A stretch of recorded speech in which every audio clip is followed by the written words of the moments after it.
back in your ear to make it clear. It's your host Rob Lowe bringing y'all season 6 episode 35. We got another portion of the Humble Yourself segment with my man Shaq. How you feeling, bro? What's good, bro? I'm good, Appreciate man. you having me, man. I'm good, man. I got to let you know just off top, man. I do these episodes for my little brother, man.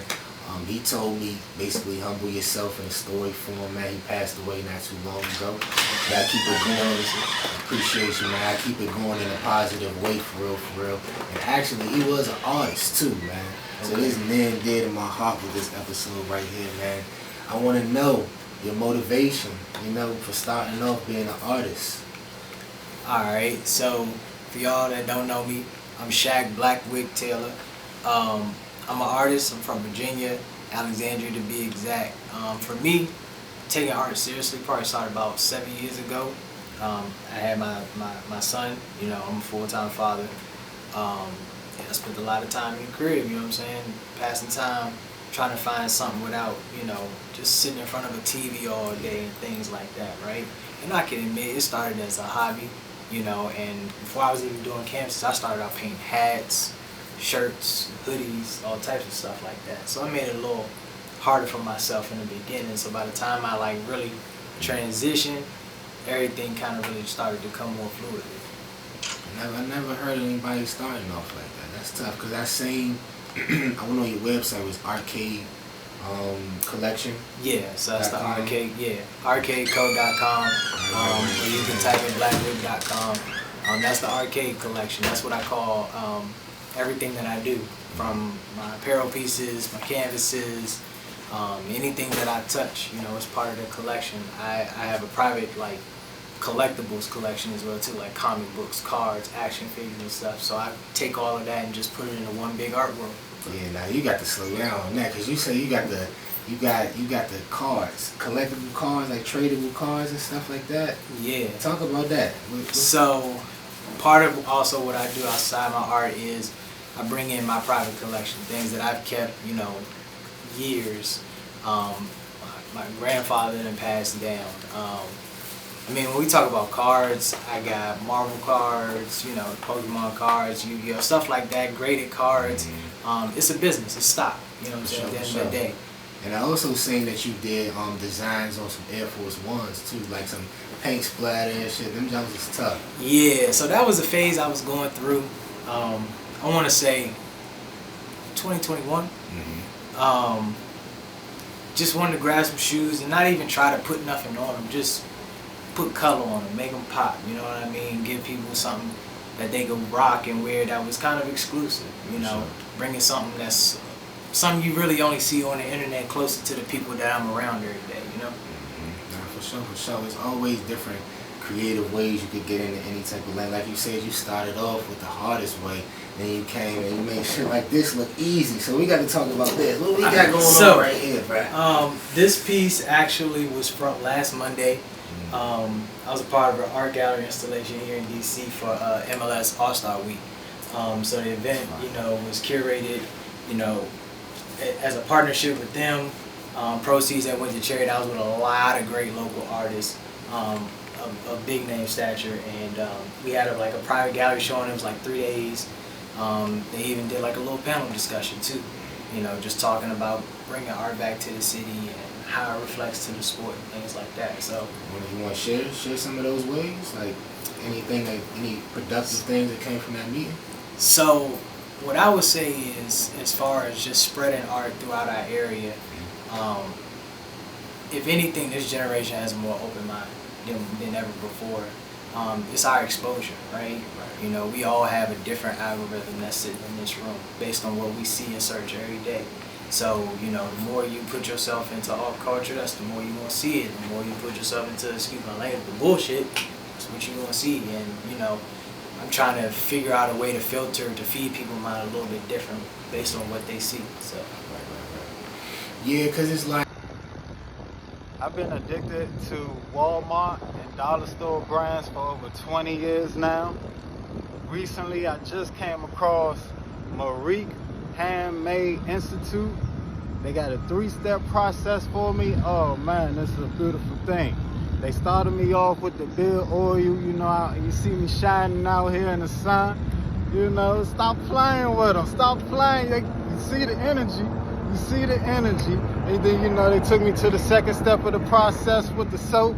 Open up my pores, you know what I'm saying? I'm smooth out here, smooth skin. I'm feeling it. You know, can't nobody touch me. You feel me? Now, in the last step had me a little shaky. You know, almost had me relapse.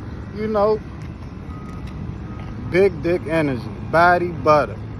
Listen, these steps that they gave me was a true honor, and I'm a better man for it. So, shout out to Wikk Handmade. Go follow them, and you can be a better person like me, baby. Like, art is like, okay, so we try, basically, you know what I'm saying, trying to get younger, not just younger generation people, all type of generations, right, in the art.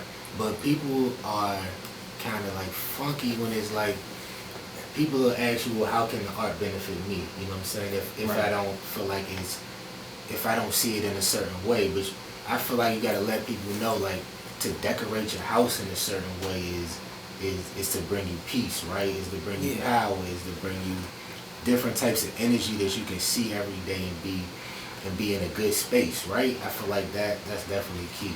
Yeah, definitely. Even just broader than being in the space, it's about what kind of art are you bringing into your space. You know what I mean? Like, there's no right or wrong way to do art, right? And I say that because I've seen some of what I would consider terrible be amazing to other people, and then vice versa when it comes to me. You know, you got to be able to handle criticism, right? Because everybody's not gonna see your vision. You might draw an apple and they might see a pear. You know what I'm saying? Like, and you can't be mad at it. It's more of accepting the embracing it. You know what I'm saying? So I would tell people, if you're looking into it, think of it as like, when you invest in these local artists that you believe in, look at it as stock. You know what I'm saying? Every artist has their story, their popularity. You know, my goal is to make a name for myself, not after I die. You know, most artists don't really make a name until then. So I feel like myself, with a lot of other artists at this age, is really trying to change that narrative and really push forward an image and a message like now, you know? Yeah, man. And on that note, like I was saying, my little brother passed away. He was an artist, man. He drew the original and still to this day logo for the show. You know what I'm saying? At 12 years old, and it was important for me to let him know that he was already nice enough, you know what I'm saying, to be broadcasted out to the world, and to be the face of my company type of thing, you know what I'm saying, to just give him more and more motivation. So I definitely hope that you get that recognition that you're looking for as well, bro. Because this is crazy. I ain't trying to cuss on the art, you know what I'm saying? I'm trying to keep it professional. This is crazy right there. He got the 24 karat golds in the mouth, shining, you know what I'm saying? You got the, talk about the details, and so, do you ever mess up, or is it like, can you brush over it? See, that's the beauty, right? In art, right? Nobody knows what it's supposed to look like till I give it to y'all. Right. So nobody knows where you messed up. I could probably point out every line to you, right? But for you, you see with the whole thing, right? And how I do all of these, like, I have a specific way of making sure that my art just noticing pops. it's a soccer ball too. My fault. You know what I'm saying? No, like that's crazy. That's what it's supposed to do. It's supposed to make you think. It's supposed to challenge you in a way. You know, I make sure that, you know, I use acrylic paint. I cover mine in resin, you know what I'm saying? I make it shine, I make it glow. I do things that are my signature, you know what I mean? The inspiration really just comes from just wanting to have fun. A lot of art you see is very serious, you know? And, you know, if I'm in a gallery lined up and there's 20 different artists and 20 different paintings, 18 of those going to make my hair hurt a little bit. Something, it's like a commercial break. I like to feel like it's my art. Like, it gives you a break to just relax, enjoy what you see. And if you want to keep it moving, that's cool. But that's how I find my purpose and fit into the spaces. Makes sense, bro. So tell them where they can follow you at and all that. So y'all can catch me on Instagram at BlackWikk, BlackWikk. My website is blackwikk.com. You can also follow my gallery collection at The Arcade Co. On Instagram. That's short for The Arcade Collection. And the websites are simultaneous in one, so you check out one, you definitely gonna see the other. Follow me. I'm always posting my processes, how I'm doing things, and I'm always around the city showcasing art, so come catch me. That's so bad. One last art question. I want to know, so you said you got serious with it when you had your son, correct? Yeah. So who was the first person that told you you was nice at art? So I was always creative. I just never paid attention to it. Like, so you when I first started, like brushing them off. Nah, I kind of like left it there, you know. Like I was always in artistic stuff. Like I had friends who rapped. I would be the engineer. I tried to go to school for architecture. So I was doing these things without even realize. I just wasn't drawing. Right. So like when I first started putting it up on the gram and showcasing to people, like people was in my comments that I went to school like about time. I'm like, what you mean? They like, you used to draw in class, and I'm like, no, I didn't. Like I don't remember. But I'm like, I'm here now, so I embraced it. You know what I mean? And just been rocking ever since. That's how you got creative, man. That's how you got to do it once you get into it. But I mean, it's some boxers that's starting off late too. You know, it's some celebrity boxers that's trying to get money, that's getting on the pay-per-view and all that. What's your view on that? Like the Jake Pauls and, you know what I'm saying, like Logan Paul fighting Floyd. What you think? So, for starters, anyone from this DMV area, if you a boxing fan, you know what we bring, right? We know how serious we take our boxing, from fights at DC Armory to, you know, if you're going to Baltimore, whatever the case may be.